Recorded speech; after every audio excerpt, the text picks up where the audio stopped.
दीपिका अपने पति और अपने बेटी के साथ रहती थी।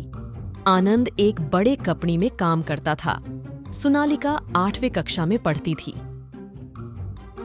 दीपिका दिन भर अपने काम में व्यस्त रहती थी, मगर दोपहर में अक्सर खाली रहती थी। एक दिन दीपिका ने सुना कि उसके पास वाले घर से आवाज आ रहा था, तो दीपिका बोली, चलो, खास कोई तो आया है उस घर में। वो घर काफी समय से बंद था। दीपिका बाहर जाके देखी तो सोनालिका पड़ोसन के घर के बाहर खड़े हुए हैं और बात कर रही है।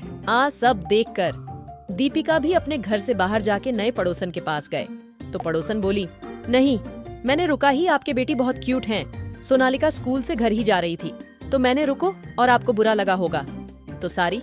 तो दीपिका बोली, नहीं, कोई बात नहीं, और फिर सोनालिका को लेके चल गए। अपने घर सम को जब आनंद घर आइए टू दीपिका, उनको सब कुछ बताइए। आज सब हुआ तो आनंद ने बोला, आज कल के लोगों का कोई भरोसा, NHI है। तो दीपिका बोली, अब सब न्यूज का बात मुझे मत सिखाइए। तो आनंद चुप हो गया। फिर दीपिका और पड़ोसन का दोस्ती बढ़ते गए। दिन पार्टी दिन दोनों का दोस्ती बढ़ते गया। एक दिन अचानक दीपिका के बहन का तबीयत खराब हो गया, बहुत ज्यादा। तो आनंद और दीपिका का तो जाना जरूरी था, लेकिन सोनालिका का जाना जरूरी नहीं लगा और सोनालिका को पड़ोसन के पास छोड़ने के बारे में अपने हस्बैंड को बोली। तो आनंद बोला, नहीं, कोई जरूरत नहीं है उसके पास छोड़ने का। तब दीपिका बोली, क्या प्रॉब्लम है? और आनंद बहुत मानना किया, लेकिन दीपिका एक जा माननी और आनंद लिस्ट में बोल दिया। ठीक है। उसके बाद दीपिका ने सोनालिका को अपने पड़ोसी के हवाले छोड़ के चल हुए अपने बहन घर।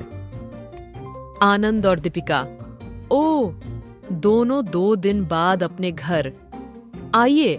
सबसे पहले अपने पड़ोसन के घर गए, अपने बेटी को बोले, चलो घर। तो बेटी कुछ नहीं बोल रही थी। तब जाके आनंद अपने बेटी को कपड़ा और लेके साथ में जा रहा था। और आनंद गुस्सा से बोला और उससे मारने के लिए हाथ उठाया।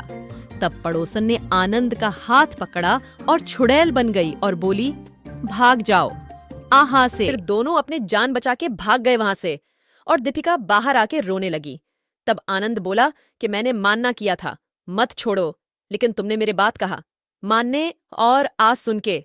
और दीपिका रोने लगी। तब आनंद ने दीपिका को चुप कराया और दीपिका को लेके घर आ गया और सोचने लगे, अब क्या करे, कैसे बचाए आपने बेटी को, कि अब क्या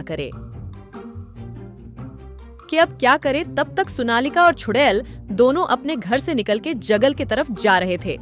आनंद और दीपिका भी चुपचाप पिचना करने लगे और पीछा करते हुए जंगल पहुंच गए और तब देखे कि चुड़ैल बैठ के पूजा कर रही है।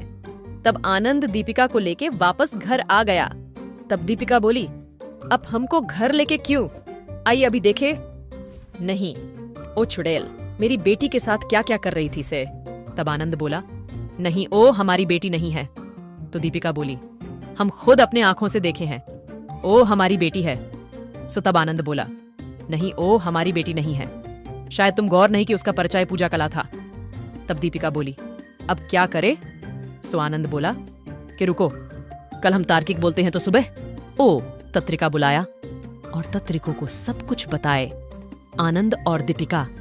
तब तार्किक बोला कि छुड़ैल अपना बेटी को जिंदा करना चाहती है और अपना बेटी के किया शरीर खोज रही है और आपकी बेटी का शरीर उससे पसंद आया है, इसलिए आपके बेटी को आत्मा को कमजोर करना चाहती है, इसलिए पूजा कर रही है। आपके बाती को कैसे चीज में कैद करके रखी हुए है और उसे छोड़ने के लिए आप लोग को ही कुछ करना पड़ेगा।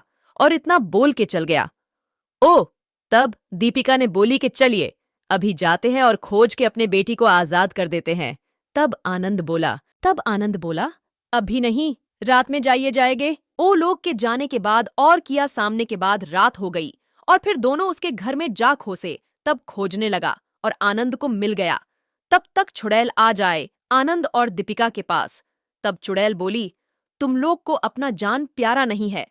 तब आनंद बोला कि देख और पटक के तोड़ दिया और चुड़ैल गायब हो गई। फिर आनंद, दीपिका और सोनालिका उस दिन गांव को छोड़ दिए।